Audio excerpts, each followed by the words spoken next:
Assalamualaikum warahmatullahi wabarakatuh. Kami dari kelompok 2 akan mempresentasikan analisis sistem informasi akuntansi di PT Cimory. Sebelumnya, perkenalkan anggota dari kelompok kami. Yang pertama, Ananta Guna Pramudika, yang kedua, Aska Andarin, yang ketiga, Muhammad Abduh, dan yang keempat, Arumi Zawati. Untuk selanjutnya yaitu profil perusahaan. PT Cimory merupakan sebuah perusahaan yang bergerak dalam bidang makanan dan minuman kemasan yang berprotein di Indonesia. PT Cimory ini didirikan oleh Babang Subtantio dan beralamatkan di Bogor, Jawa Barat, di mana beliau mendirikan perusahaan ini dengan tujuan agar dapat membantu para peternak sapi dalam memasarkan hasil ternaknya. Selanjutnya adalah siklus pendapatan PT Cimory. Dalam siklus pendapatan PT Cimory, mereka menggunakan sistem penjualan yang otomatis terhubung dengan sistem penjualan di Cimory Cabang dan Cimory Pusat.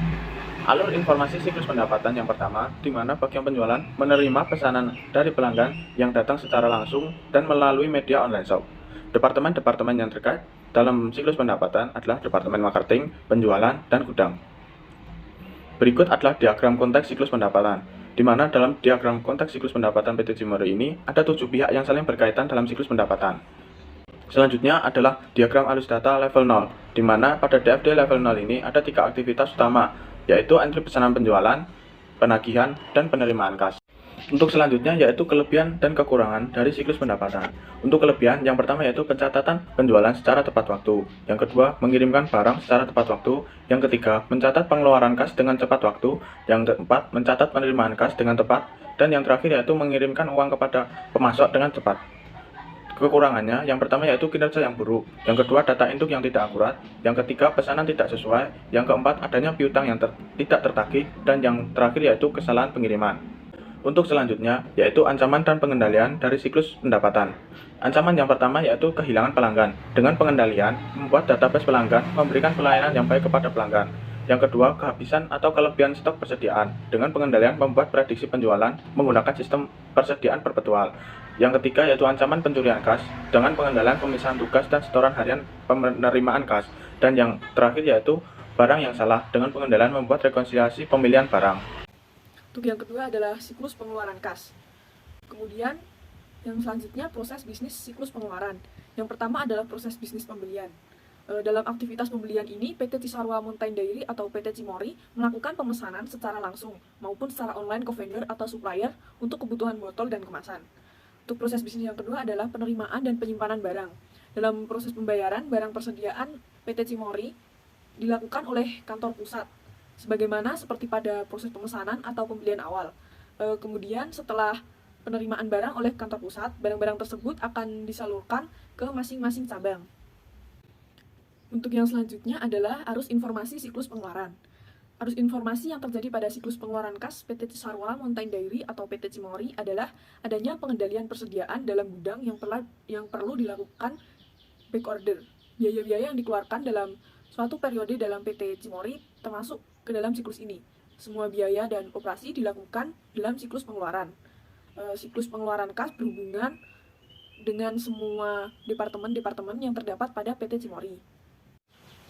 Kemudian berikut ini adalah diagram konteks pada siklus pengeluaran PT Cisarua Mountain Dairy atau PT Cimory. Untuk yang selanjutnya adalah diagram arus data level 0 dari siklus pengeluaran kas.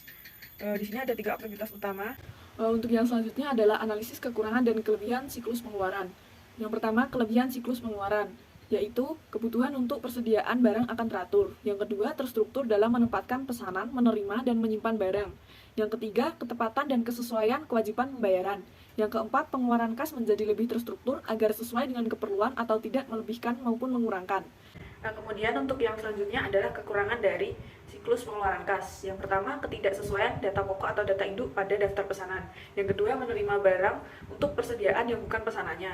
Yang ketiga, adanya kekeliruan dalam menghitung penerimaan persediaan. Yang keempat, hangusnya diskon yang disebabkan oleh pembayaran yang dilakukan dan tidak tepat pada waktunya. Untuk yang terakhir, adanya masalah pada arus kas. Nah, kemudian untuk yang selanjutnya adalah analisis sistem pengeluaran kas. Berikut ini adalah ancaman bagi PT Cimory. Kemudian untuk pengendaliannya, yang pertama adalah pihak PT Cimory membuat perjanjian dengan seluruh pegawai maupun petugas untuk kejelasan pekerjaannya. Kemudian yang kedua adalah perusahaan memaksimalkan penggunaan teknologi. Selanjutnya yaitu siklus produksi. Yang pertama, proses bisnis siklus produksi yang terdiri dari perancangan produk, perencanaan dan penjadwalan, operasi produksi, dan akuntansi biaya. Selanjutnya, arus informasi siklus produksi. Berikut arus informasi PT Cimory pada siklus produksi, yaitu siklus pendapatan, mengkomunikasikan perkiraan-perkiraan penjualan ke perencanaan dan penjadwalan pada siklus produksi. Yang kedua, siklus penggajian menginformasikan kepada para pengusaha tentang pengeluaran dan ketersediaan pegawai. Selanjutnya, perencanaan dan penjadwalan memberikan informasi tentang permintaan manufaktur dan bahan baku ke siklus pengeluaran.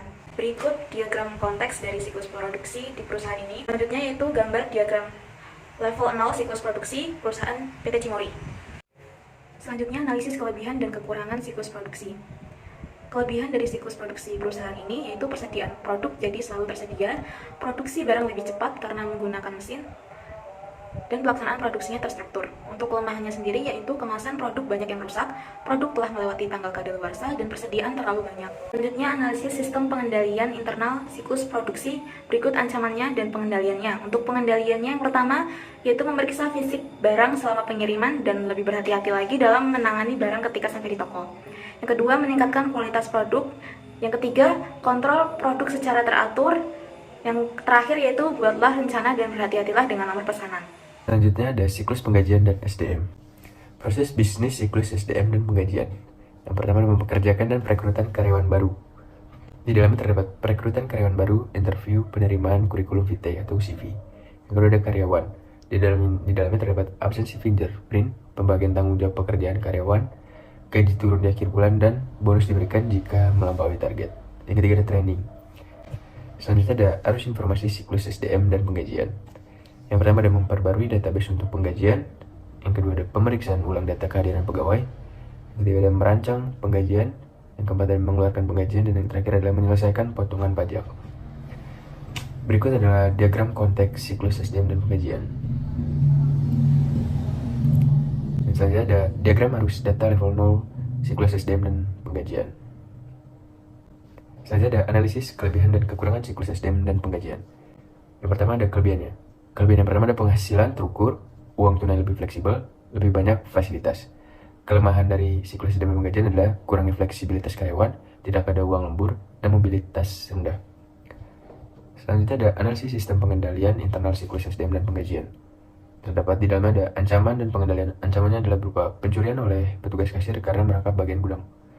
Pengendaliannya melakukan atau meminimalisir pemisahan hak atau wewenang kepada petugas kasir agar meminimalisir pencurian barang. Selanjutnya ada siklus buku besar dan pelaporan. Proses bisnis pada siklus buku besar dan pelaporan terdiri dari pembaruan buku besar, membuat penyesuaian yang akan dicantumkan pada jurnal penyesuaian, menyajikan laporan keuangan yang diperlukan, kemudian mendapatkan hasil laporan manajerial. Sistem pencatatan pembukuan dan keuangan yang digunakan Cimory Dairy Soft adalah rekonsiliasi harian, yaitu pencocokan data transaksi keuangan dengan berbagai macam sistem atau subsistem berbeda, tetapi sesuai dengan dokumen yang sama. Selanjutnya ada arus informasi siklus buku besar dan pelaporan. PT Cisarua Mountain Dairy Tbk telah melakukan penyusunan laporan keuangan sesuai dengan SAK yang menjadi landasan atau acuan di Indonesia. Dalam pencatatan buku besar dan pelaporan, PT Cisarua Mountain Dairy menggunakan sistem teknologi informasi sebagai tujuan pelaporan internal dan memenuhi persyaratan dalam peraturan hukum dan pajak.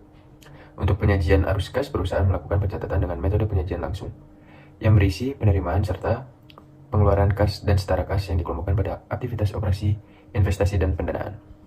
Berikut adalah diagram konteks siklus buku besar dan pelaporan.